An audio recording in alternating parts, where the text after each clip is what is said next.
निर्यामैनी कहाँबाट नहुनु हो नि होइन। अप्पो पाडे सोल्टे के गर्छ। मलाई अचम्म लाग्छ, मलाई ताजुब लाग्छ, मलाई गर्व लाग्छ। सबभन्दा अगाडिको चाहिँ नि मैले पाडेको क्यारिकेचर गर्न गइरहेको छु। सबैजनाले चाहिँ नि लाइक सेयर र सब्सक्राइब गरिदिनु होला है त। झ्यापा लाएर सबभन्दा पहिला चाहिँ पाडेको क्यारिकेचर सुनौँ है, कस्तो लाग्छ। लाइक कमेन्ट र सब्सक्राइब गरिदिनु। सब्सक्राइब निर्यामैनी कहाँबाट नहुनु हो नि होइन। जति पनि कालिका इन्टरटेनमेन्ट हेरेर बस्नु भएको छ उहाँहरू सबैजनाले सब्सक्राइब गरिदिनु होला मेरो च्यानललाई। भर्खरै एउटा युट्युब च्यानल खोलेको, न लाइक आउँछ न कमेन्ट आउँछ न चाहिँ नि भ्यू आउँछ। के भएको यस्तो भनेको डाम्नाहरू। खाली चाहिँ नि काण्ड काण्ड भनेर काण्डको पछि मात्रै लागेर त हुँदैन नि त होइन। यसो साथ र सपोर्ट गर्नु पर्यो सबैजनाले। यो पाडे भएको क्यारिकेचरलाई सबै सामु पुर्याइदिनु पर्यो हजुरहरूले। जसरी भए पनि यो भिडियोलाई चाहिँ नि भाइरल गराएर चाहिँ नि सबै सामु पुर्याइदिनु पर्यो। बाबुहरूले चाहिँ नि यति गरिदिनु भयो भने ठुलो गुण लाग्ने थियो नि त होइन। त्यसपछि एउटा दोस्रोमा आयो जिग्रीको। जिग्रीको नि कस्तो लाग्छ सुनेर सल्लाह सुझाव दिनु होला त। सुरु गरौँ होला। अप्पो पाडे सोल्टे पुरा दिएको के हो भनेको पुरा भिडियो पो बनाइरहेको छौ त बड्डो भन्दै थिए बुढाले। यसो लाएर पाडे बरुवाको चाहिँ यसो रोल गरिदिनु पर्यो भनेर आज आइदिएको त खै न मान्छे आउँछ न चाहिँ भ्यू आउँछ। के हो भने पुरा तरिकाले हानिदिनु पर्यो नि त हो सोल्टीहरू।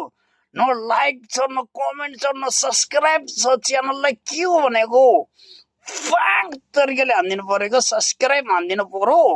च्यानललाई चाहिँ जति सक्दो अगाडि बढाउने काम गर्नु पर्यो। हाम्रो पाडे बरुवाले भने जस्तो चाहिँ नि मजाले चाहिँ नि त्यसलाई लानुपर्छ क्या।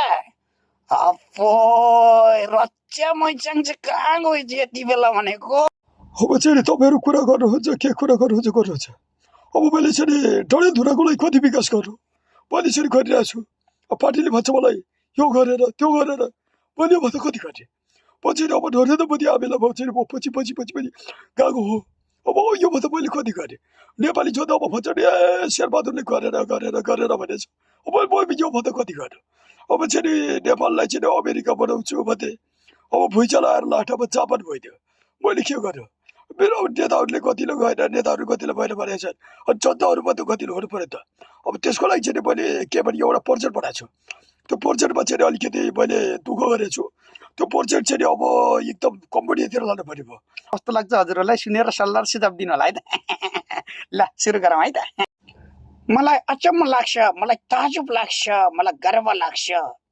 नेपालमा चाहिँ नि अब फेसबुक त हटाउने त भनियो, तर नेपाली जनताले चाहिँ कसरी मान्ला भन्ने कुरा मलाई अचम्म लाग्छ। कहिले कुकुरको टाउको मेरोमा जोडिदिएको छ, कहिले बिरालोको टाउको मेरो टाउकोमा जोडिदिएको छ। यस्तो पनि गर्ने हो। मलाई ताजुब लाग्छ। मैले कम्बोडियामा होटल खोले पनि, जहाँ खोले पनि मैले नेपाली जनताहरूको लागि खोलेको हो। मलाई अचम्म लाग्छ, मलाई ताजुब लाग्छ, मलाई गर्व लाग्छ।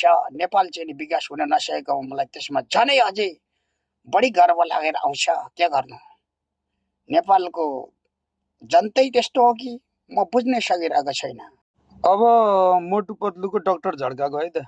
डाक्टर झड्का यार भाई बटू भाई यारो ऐसे मत करो भाई यारो, ये तो कमाल का कर दिया यार भाई यार बटू यार भाई यारो। इसको लाल में दबाना नहीं था भाई यार, तुमने लाल में दबा दिया यारो। इसको तो ग्रीन बटन पे दबाना था भाई मेरे यार बटू यारो।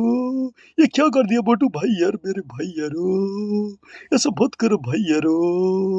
सब्सक्राइब गरिदिनु। सब्सक्राइब